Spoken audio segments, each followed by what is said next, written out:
Welcome to the Flowing Guide and on a special presentation on cyberspace in the virtual world. The video you just watched is a brief introduction of the corrupt mindset we're going to be dealing with on today. This is going to be given through a biblical, spiritual perspective.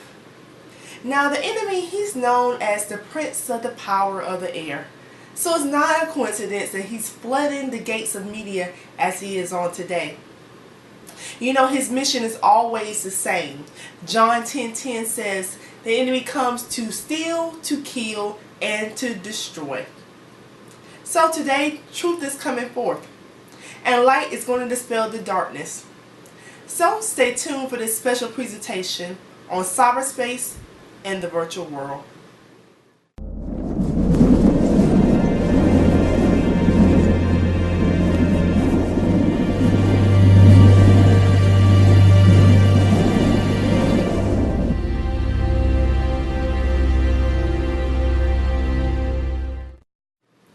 Now today's presentation is going to be divided up into 4 parts.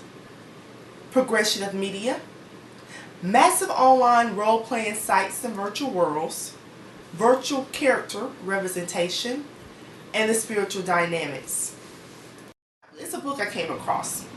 It's called Exodus to the Virtual World, and it's by a guy named Edward Castronova. Now this book, really just hit it home.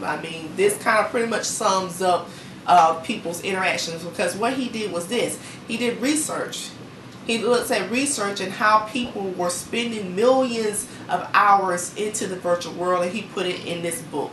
So I want to read you a little bit of the book, and as you see here on the screen, the quote is, "Whatever our deepest share of fantasies may be, we will be able to pursue them in cyberspace together all day, every day, world without end." And it's talking about here, you see on the book cover, how online fun is changing reality. And this is another thing here. The enemy, he wants to collide the virtual world with the real world. So that's something else I want you to keep in mind too, of how he's trying to parallel the two worlds and how people submerged in both worlds and both lifestyles. Let's read a little bit from this book. I just want to read a little passage here. It reads as follows. If someone built a persistent virtual reality environment where you could be anything you wanted to be all the time, wouldn't you go there? At least for a while every day. And if you think you wouldn't, how about other people? Maybe your life is good. Maybe you're a successful business person, an actor, a happily married parent with 2 nice kids. Maybe you got a degree from an elite school and you're well on your way to the top. Maybe you're a presidential candidate. But how many people can only fantasize about the life you have? For each happy, fulfilled person, how many are there who are bored, frustrated, unappreciated, defeated, unhappy? Whatever people learn in school, it doesn't seem to be leading to stable homes, happy childhoods, and emotionally grounded adult lives. In some cases, sure. But in my view, there are quite a lot of people who crave change, and virtual reality can make their lives different, more exciting, more rewarding, more heroic, more meaningful. And those people, quite rationally, will spend much of their time in the virtual worlds. Next feature is something that CBS did. They did this video back in 2008. It is called Virtual Sex in the Cyber World. And it's a little graphic, but let's take a look at this video produced by CBS. Changed in Second Life. Early show national correspondent Tracy Smith is the first network correspondent assigned to cover this virtual world. And this morning she takes a look at the steamier side of Second Life. In real life, porn is a multi-billion-dollar industry, so it's no wonder that in Second Life, an online virtual fantasy land where you can look and act however you want, sex sells. How big is the sex industry in Second Life? When someone new comes into Second Life, it's probably the first thing that they want to explore.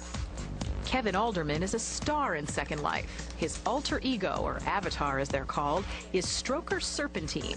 Stroker's turned intimacy into an empire. Are you the Hugh Hefner of Second Life? I've been called a lot of things. That's one of them, yes. Kevin, or Stroker, makes and sells cyber sex products for avatars. This is our sex-gen Black Dragon. His most popular item, sex beds, which allow avatars to cuddle, kiss, and even have sex with other avatars. How do you have sex in Second Life?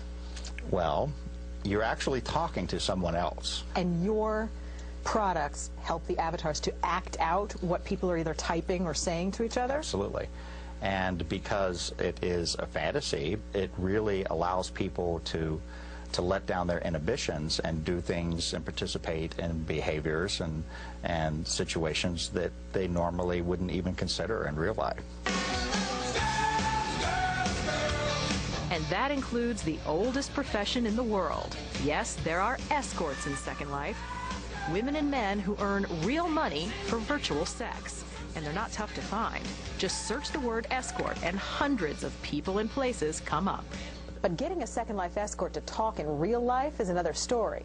Most fiercely guard their identity for their own safety and fear that their family and friends might find out. So the only way to get them to talk to me was to send my avatar in to the seamier side of Second Life.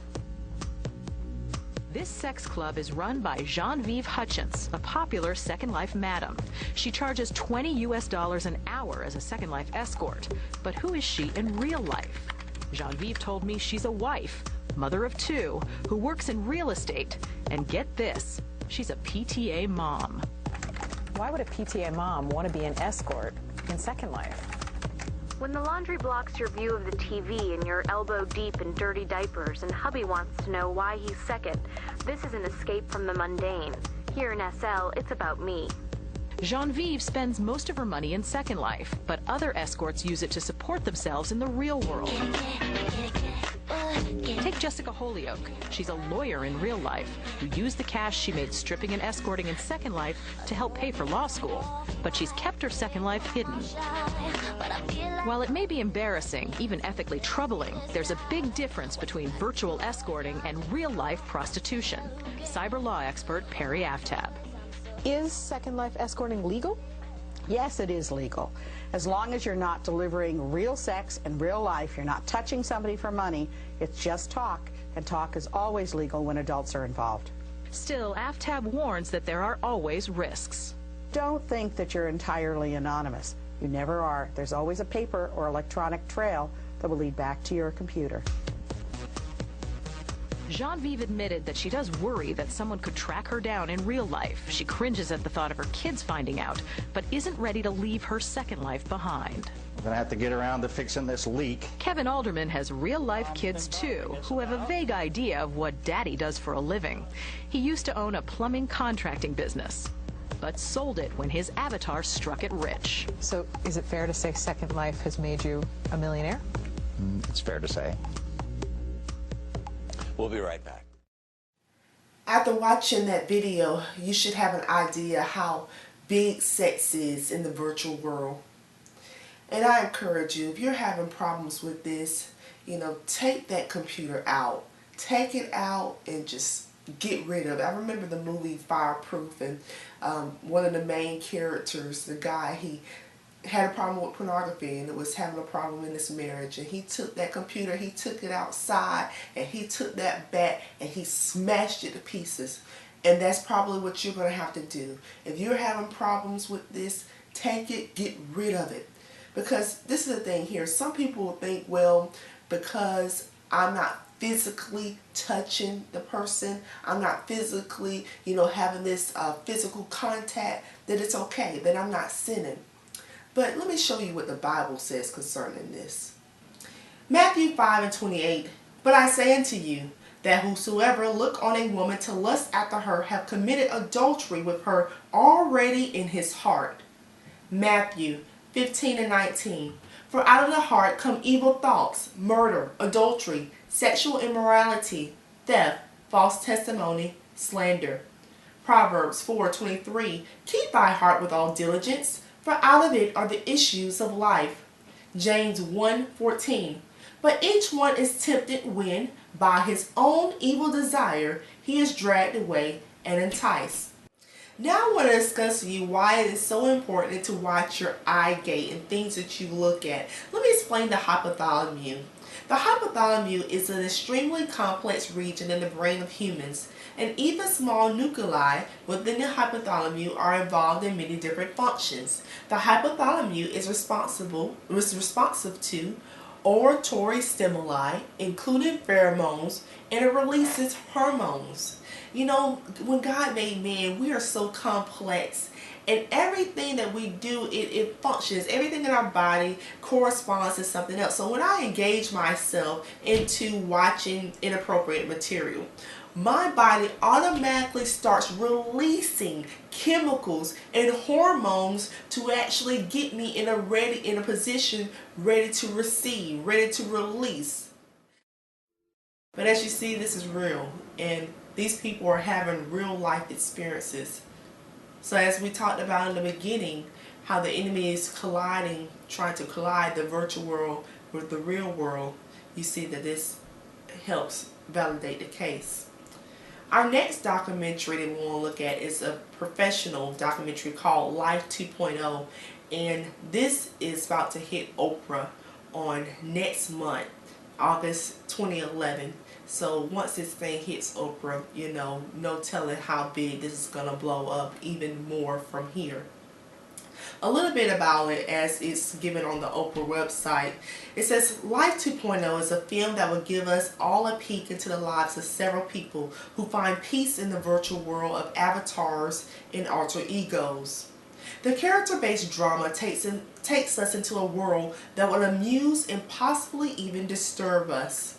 I'm sure it will change the way we all look at this new reality and how it impacts our society. And the film already presented at several film festivals around the world. It actually got the Best Documentary Feature for the 2010 Philadelphia Film Festival. Watch the trailer for Life 2.0.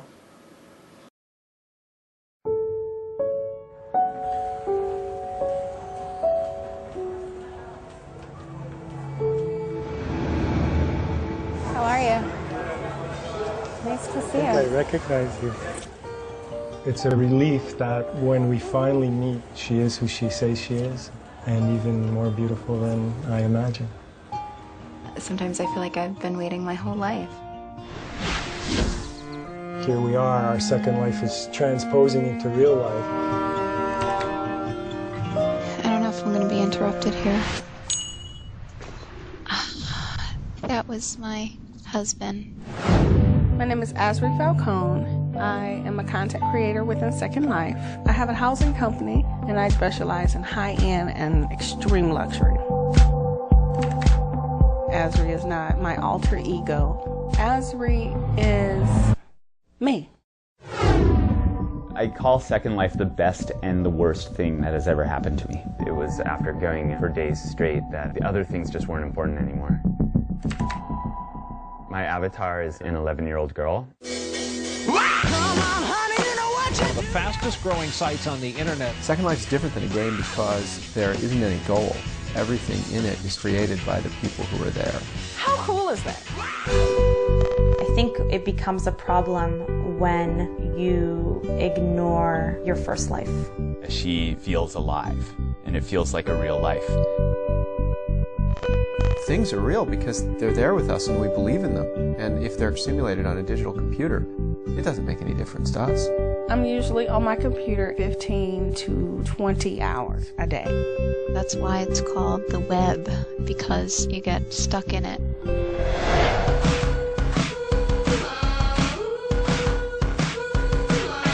The virtual world must contain some sort of danger and risk and possibility of pain or loss to be interesting. In order for me to live my real life, she needs to give up hers.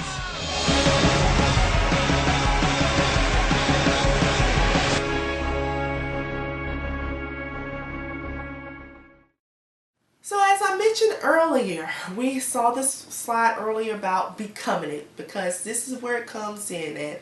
The enemy wants you to become this person, and as I mentioned earlier, he wants you to live as your object of choice in the virtual world. So let's look at this slide here.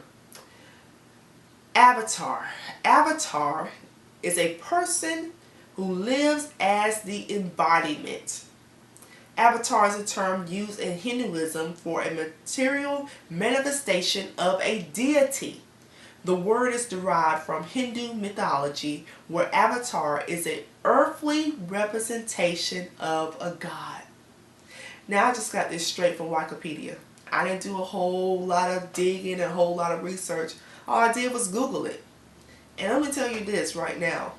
In these times that we're living in, you can't just assume things are as what it is. You have to research this stuff out. You have to find out what is the core of this.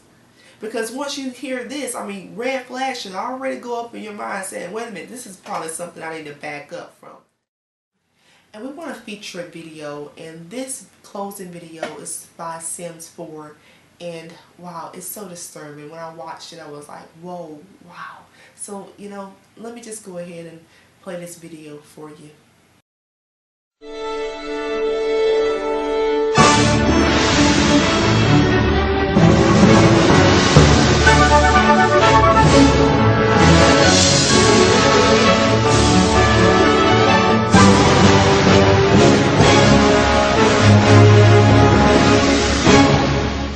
Design, build, and run the city of your dreams. SimCity 4. Rated E for everyone. EA Games. Challenge everything. Now, without the spirit of discernment, it probably would have been easy to miss the message here. But notice the depiction of God when He created the heavens and the earth. Just spoke it and it just formed. This says that you can be like God.